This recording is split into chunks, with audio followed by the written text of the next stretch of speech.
Good afternoon.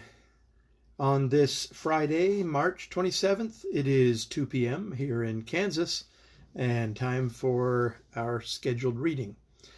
This is like day 15 or something for doing this here.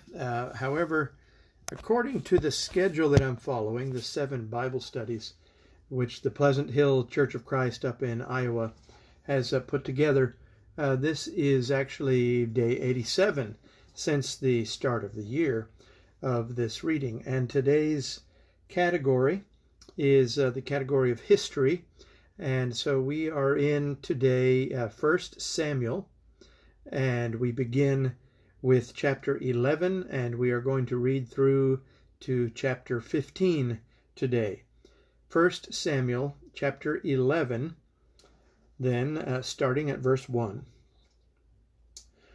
Then Nahash the Ammonite went up and besieged Yabesh Gilead, and all of the men of Yabesh said to Nahash, "Make a treaty with us, and we will serve you." But Nahash the Ammonite said to them, "On this condition I will make a treaty with you, that I gouge out all your right eyes, and thus bring disgrace upon all Israel." The elders of Yabesh said to him, "Give us 7 days' respite, that we may send messengers through all the territory of Israel. Then, if there is no one to save us, we will give ourselves up to you." When the messengers came to Gibeah of Saul, they reported the matter in the ears of the people, and all the people wept aloud. Now behold, Saul was coming from the field behind the oxen, and Saul said, "What is wrong with the people, and why are they weeping?" So they told him the news of the men of Yabesh, and the Spirit of God rushed upon Saul when he heard these words, and his anger was greatly kindled. He took a yoke of oxen and cut them in pieces, and sent them throughout all the territories of Israel by the hand of messengers, saying, "Whoever does not come out after Saul and Samuel, so shall it be done to his oxen." Then the dread of the Lord fell upon the people, and they came out as one man. When he mustered them at Bezek, the people of Israel were 300,000, and the men of Judah 30,000. And they said to the messengers who had come, "Thus shall you say to the men of Yabesh Gilead, Tomorrow by the time the sun is hot, you shall have deliverance." When the messengers came and told the men of Yabesh, they were glad. Therefore the men of Yabesh said, "Tomorrow we will give ourselves up to you, and you may do to us whatever seems good to you." And the next day Saul put the people in 3 companies, and they came into the midst of the camp in the morning watch, and struck down the Ammonites until the heat of the day, and those who survived were scattered, so that no 2 of them were left together. Then the people said to Samuel, "Who is it that said, 'Shall Saul reign over us? Bring the men, that we may put them to death.'" But Saul said, "Not a man shall be put to death this day, for today the Lord has worked salvation in Israel." Then Samuel said to the people, "Come, let us go to Gilgal, and there renew the kingdom." So all the people went to Gilgal, and there they made Saul king before the Lord in Gilgal. There were sacrificed peace offerings before the Lord, and there Saul and all the men of Israel rejoiced greatly. So now we're ready for chapter 12. Samuel said to all Israel, "Behold, I have obeyed your voice in all that you have said to me, and have made a king over you. Now behold, the king walks before you, and I am old and gray, and behold, my sons are with you. I have walked before you from my youth until this day. Here I am. Testify against me before the Lord and before his anointed, whose ox have I taken? Or whose donkey have I taken? Or whom have I defrauded? Whom have I oppressed? Or from whose hand have I taken a bribe to blind my eyes with it? Testify against me, and I will restore it to you." They said, "You have not defrauded us, or oppressed us, or taken anything from any man's hand." And he said to them, "The Lord is witness against you, and his anointed is witness this day, that you have not found anything in my hand. And they said, He is witness. He is witness. And Samuel said to the people, The Lord is witness, who appointed Moses and Aaron, and who brought your fathers up out of the land of Egypt. Now therefore stand still, that I may plead with you before the Lord concerning all the righteous deeds of the Lord that he performed for you and for your fathers. When Jacob went into Egypt, and the Egyptians oppressed them, then your fathers cried out to the Lord, and the Lord sent Moses and Aaron, who brought your fathers out of Egypt, and made them dwell in this place. But they forgot the Lord their God, and he sold them into the hand of Sisera, commander of the army of Hazor, and into the hand of the Philistines, and into the hand of the king of Moab. And they fought against them. And they cried out to the Lord, and said, We have sinned, because we have forsaken the Lord, and have served the Baals and the Ashtaroth. Now therefore deliver us out of the hand of our enemies, that we may serve you.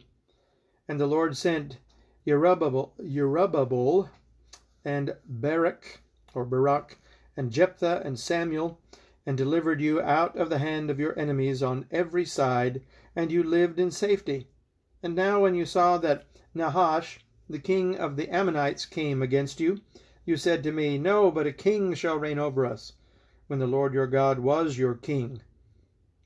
And now, behold, the king whom you have chosen, for whom you have asked. Behold, the Lord has set a king over you.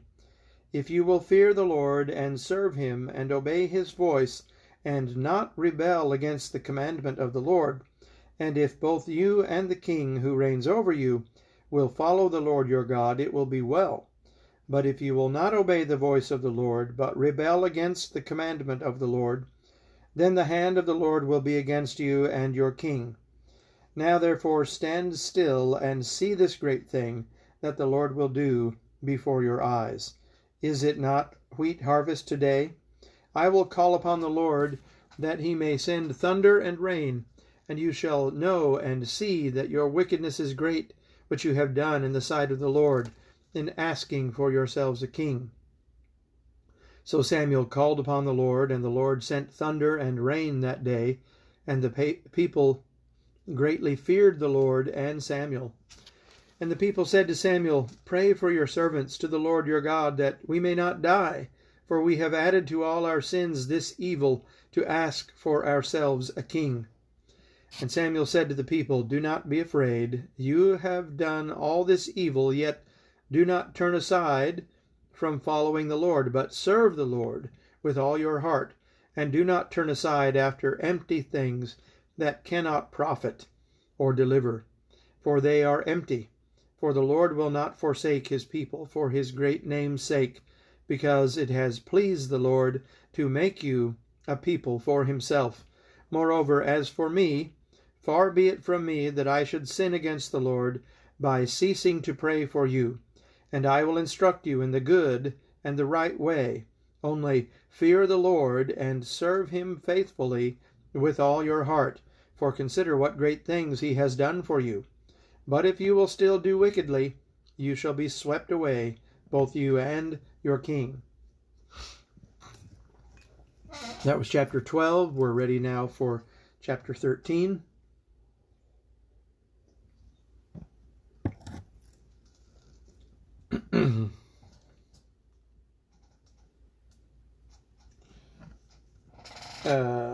Hold on just a moment. Okay, well, I'm reading from the ESV, and it has a blank here for how old Saul was. I just now noticed. It says Saul was years old when he began to reign, and that's because we're uncertain about exactly how old he was and exactly how long he reigned. But after he had reigned 2 years over Israel, it says, Saul chose 3,000 men of Israel. 2,000 were with Saul in Michmash and the hill country of Bethel, and 1,000 were with Jonathan in Gibeah of Benjamin. The rest of the people he sent home, every man to his tent. Jonathan defeated the garrison of the Philistines that was at Geba, and the Philistines heard of it.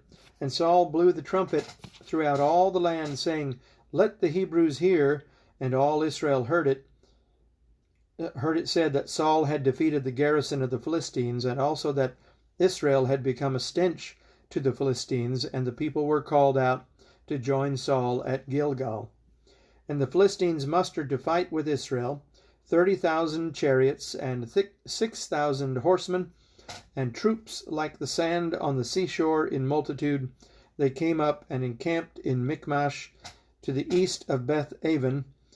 When the men of Israel saw that they were in trouble, for the people were hard pressed, the people hid themselves in caves and in holes and in rocks and in tombs and in cisterns. And some Hebrews crossed the fords of the Jordan to the land of Gad of Gilead. Saul was still at Gilgal, and all the people followed him trembling. He waited 7 days, the time appointed by Samuel. Now recall when Saul was going to be anointed as king, he was instructed to wait for Samuel 7 days, and he's instructed to wait for Samuel 7 days here. But things go a little awry. Samuel did not come to Gilgal, and the people were scattering from him, that is, from King Saul. So Saul said, "Bring the burnt offering here to me, and the peace offering." And he offered the burnt offering. That is, King Saul, a Benjamite, not a Levite priest, just took it upon himself to offer the sacrifice. Verse 10, and as soon as he had finished offering the burnt offering, behold, Samuel came, and Saul went out to meet him and greet him. And Samuel said, "What have you done?" And Saul said, "When I saw that the people were scattering from me, and that you did not come within the days appointed, and that the Philistines had mustered at Michmash, I said, the Philistines will come down against me at Gilgal, and I have not sought the favor of the Lord. So I forced myself and offered the burnt offering." And Samuel said to Saul, "You have done foolishly.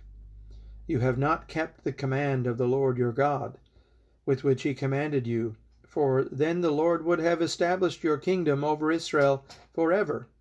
But now your kingdom shall not continue. The Lord has sought out a man after his own heart, and the Lord has commanded him to be prince over his people, because you have not kept what the Lord commanded you." And Samuel arose and went up to Gilgal. The rest of the people went up after Saul to meet the army. They went up at Gilgal to Gibeah of Benjamin. And Saul numbered the people who were present with him, about 600 men. And Saul and Jonathan his son, and the people who were present with them, stayed in Geba of Benjamin. And the Philistines encamped in Michmash. And raiders came out of the camp of the Philistines in 3 companies. One company turned toward Ophrah, to the land of Shual. Another company turned toward Beth Horon, and another company turned toward the border that looks down on the valley of Zeboim, toward the wilderness. Now there was no blacksmith to be found throughout all the land of Israel, for the Philistines said, "Lest the Hebrews make themselves swords or spears." But every one of the Israelites went down to the Philistines to sharpen his plowshare, his mattock, his axe, or his sickle. And the charge was 2/3 of a shekel for the plowshares and for the mattocks, and 1/3 of a shekel for sharpening the axes and for setting the goads. So on the day of the battle there was neither sword nor spear found in the hand of any of the people with Saul and Jonathan, but Saul and Jonathan his son with him, and the garrison of the Philistines went out to the pass of Michmash. And so that was chapter 13 of 1 Samuel, and now we are going to read chapter 14. One day Jonathan, the son of Saul, said to the young man who carried his armor, "Come, let us go over to the Philistine garrison on the other side." But he did not tell his father. Saul was staying in the outskirts of Gibeah in the pomegranate cave at Migron. The people who were with him were about 600 men, including Ahijah, the son of Ahitub, Ichabod's brother, son of Phinehas, son of Eli, the priest of the Lord in Shiloh. wearing an ephod, and the people did not know that Jonathan had gone. Within the passes by which Jonathan sought to go over to the Philistine garrison, there was a rocky crag on the one side and a rocky crag on the other side. The name of the one was Bozez, and the name of the other Seneh. The one crag rose up on the north in front of Michmash, and the other on the south in front of Geba. Jonathan said to the young man who carried his armor, "Come, let us go over to the garrison of these uncircumcised. It may be that the Lord will work for us, for nothing can hinder the Lord from saving by many or by few." And his armor-bearer said to him, "Do all that is in your heart. Do as you wish. Behold, I am with you, heart and soul." Then Jonathan said, "Behold, we will cross over to the men, and we will show ourselves to them. If they say to us, 'Wait until we come to you,' then we will stand still in our place, and we will not go up to them. But if they say, 'Come up to us,' and then we will go up, for the Lord has given them into our hand, and this shall be the sign to us." So both of them showed themselves to the garrison of the Philistines, and the Philistines said, "Look, Hebrews are coming out of the holes where they have hidden themselves." And the men of the garrison hailed Jonathan and his armor-bearer and said, "Come up to us, and we will show you a thing." And Jonathan said to his armor-bearer, "Come up after me, for the Lord has given them into the hand of Israel." Then Jonathan climbed up on his hands and feet, and his armor-bearer after him, and they fell before Jonathan, and his armor-bearer killed them after him. And at that first strike which Jonathan and his armor-bearer made, killed about 20 men, within, as it were, a half a furrow's length in an acre of land. And there was a panic in the camp, in the field, and among all the people. The garrison and even the raiders trembled. The earth quaked, and it became a very great panic. And the watchman of Saul of Gibeah of Benjamin looked, and behold, the multitude was dispersing here and there. Then Saul said to the people who were with him, "Count and see who has gone from us." And when they counted, behold, Jonathan and his armor-bearer were not there. So Saul said to Ahijah, "Bring the ark of God here," for the ark of God went at that time with the people of Israel. Now while Saul was talking to the priest, the tumult in the camp of the Philistines increased more and more. So Saul said to the priest, "Withdraw your hand." Then Saul and all the people who were with him rallied and went into the battle. And behold, every Philistine's sword was against his fellow, and there was a very great confusion. Now the Hebrews, who had been with the Philistines before that time, who had gone up with them into the camp, even they also turned to be with the Israelites who were with Saul and Jonathan.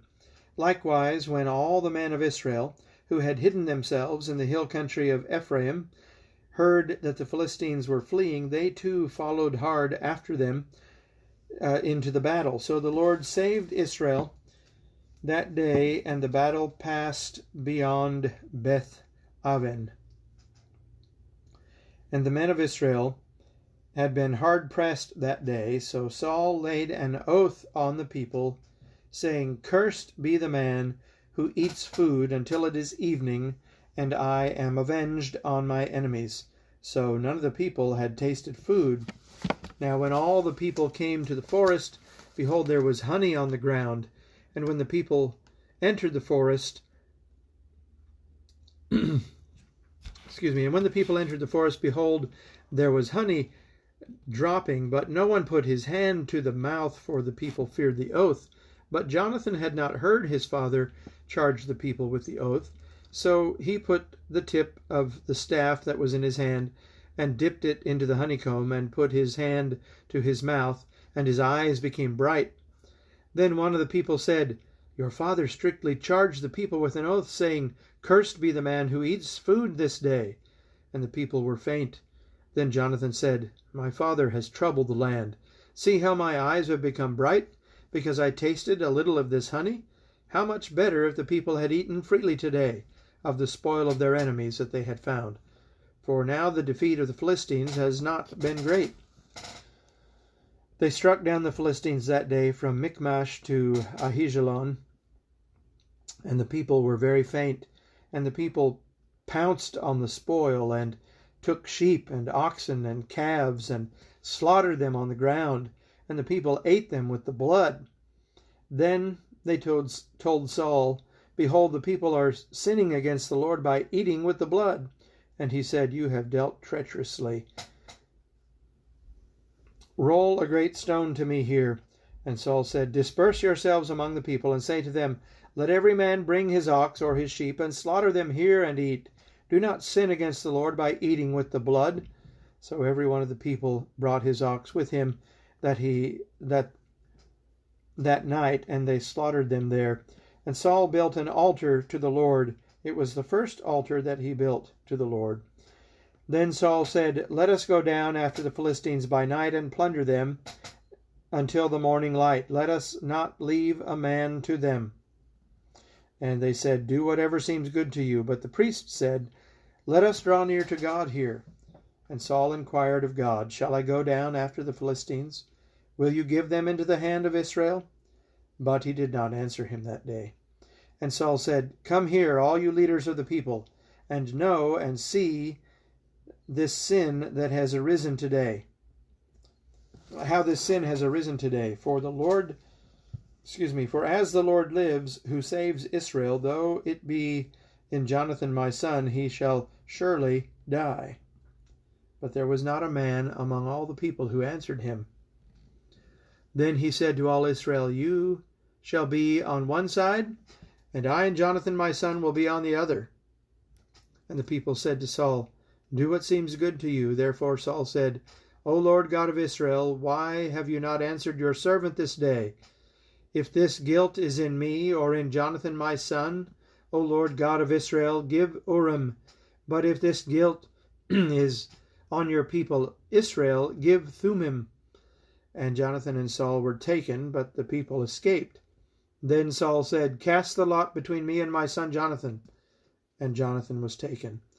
Then Saul said to Jonathan, Tell me what you have done. And Jonathan told him, I have tasted a little honey with the tip of the staff that was in my hand. Here I am, I will die. And Saul said, God do so to me, and more also, you shall surely die, Jonathan. Then the people said to Saul, Shall Jonathan die, who has worked this great salvation in Israel? Far from it. As the Lord lives, there shall not one hair of his head fall to the ground, for he has worked with God this day. So the people ransomed Jonathan, so that he did not die. Then Saul went up from pursuing the Philistines, and the Philistines went to their own place. When Saul had taken the kingship over Israel, he fought against all his enemies on every side, against Moab, against the Ammonites, against Edom, against the kings of Zobah, against the Philistines. Wherever he turned, he routed them. And he did valiantly, and struck the Amalekites, and delivered Israel out of the hands of those who plundered them. Now the sons of Saul were Jonathan, Ishvi, and Malchishua, and the names of his two daughters were these. The name of the firstborn was Merab, and the name of the younger, Michal. And the name of Saul's wife was Ahinoam, the daughter of Ahimaaz. And the name of the commander of his army was Abner, the son of Ner, Saul's uncle. Kish was the father of Saul, and Ner the father of Abner. And Ner the father of Abner was the son of Abiel. So basically, Abner and Saul were second cousins. There was hard fighting against the Philistines all the days of Saul, and when Saul saw any strong man or any valiant man, he attached him to himself. That was chapter 14. And now we're ready for chapter 14, right after another drink of dandelion root tea. All right. This is the last chapter for today's reading, chapter 15 of 1 Samuel. And Samuel said to Saul, The Lord sent me to anoint you king over his people Israel. Now therefore listen to the words of the Lord. Thus says the Lord of hosts, I have noted what Amalek did to Israel in opposing them on the way when they came up out of Egypt. Now go and strike Amalek and devote to destruction all that they have. Do not spare them, but kill both man and woman, child and infant, ox and sheep, camel and donkey. So Saul summoned the people and numbered them in Telaim, 200,000 men on foot, and 10,000 men of Judah. And Saul came to the city of Amalek and lay in wait in the valley. Then Saul said to the Kenites, Go, depart, and go down from among the Amalekites, lest I destroy you with them. For you showed kindness to all the people of Israel when they came up out of Egypt. So the Kenites departed from among the Amalekites. And Saul defeated the Amalekites from Havilah as far as Shur, which is east of Egypt. And he took Agag, the king of the Amalekites, alive, and devoted to destruction all the people with the edge of the sword. But Saul and the people spared Agag and the best of the sheep and the oxen and of the fattened calves and the lambs and all that was good, and would not utterly destroy them. All that was despised and worthless they devoted to destruction. The word of the Lord came to Samuel, I regret that I have made Saul king, for he has turned back from following me, and has not performed my commandments. And Samuel was angry, and he cried to the Lord all night. And Samuel rose early to meet Saul in the morning. And it was told Samuel, Saul came down to Carmel, and behold, he set up a monument for himself, and turned and passed on, and went down to Gilgal. And Samuel came to Saul, and Saul said to him, Blessed be you in the Lord, I have performed the commandment of the Lord. And Samuel said, What then is this bleating of the sheep in my ears, and the lowing of the oxen that I hear? Saul said, They have brought them from the Amalekites, for the people spared the best of the sheep and of the oxen to sacrifice to the Lord your God, and the rest we have devoted to destruction. Then Samuel said to Saul, Stop. I will tell you what the Lord said to me this night. And he said to him, Speak. And Samuel said, Though you are little in your own eyes, are you not the head of the tribes of Israel? The Lord anointed you king over Israel. And the Lord sent you on a mission and said, Go devote to destruction the sinners, the Amalekites, and fight against them until they are consumed. Why then did you not obey the voice of the Lord? Why did you pounce on the spoil and do what was evil in the sight of the Lord? And Saul said to Samuel, I have obeyed the voice of the Lord.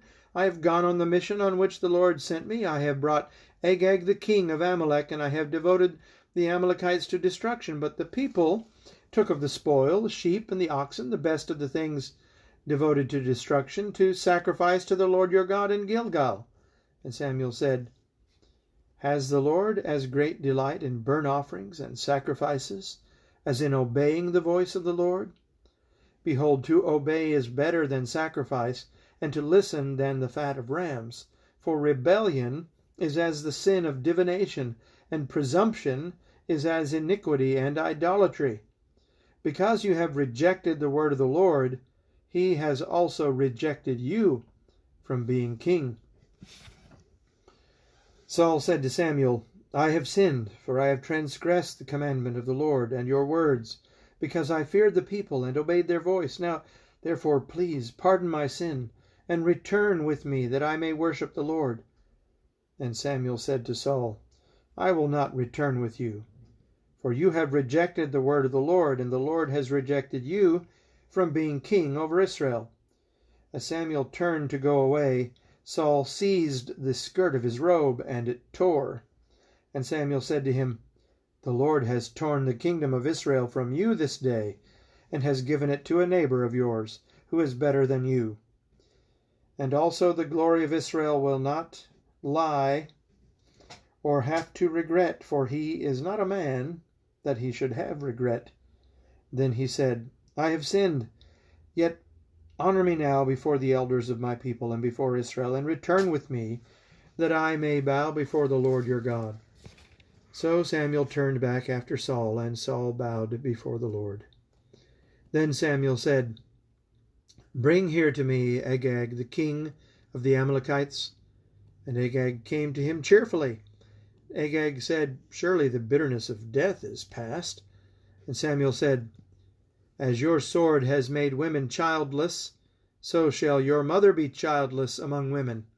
And Samuel hacked Agag to pieces before the Lord in Gilgal.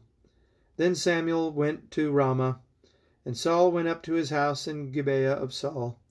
And Samuel did not see Saul again until the day of his death. But Samuel grieved over Saul. And the Lord regretted that he had made Saul king over Israel. All right, thank you all for joining in, and look forward to seeing you again tomorrow afternoon, and we'll be continuing our schedule of readings. I'm going to sign off now. Wish you peace. Be in good spirits. Hang in there. I know these times are difficult, challenging. We've never had to live and do things the way we're doing now. But hang tight. Trust in the Lord. Much love and respect. Bye for now.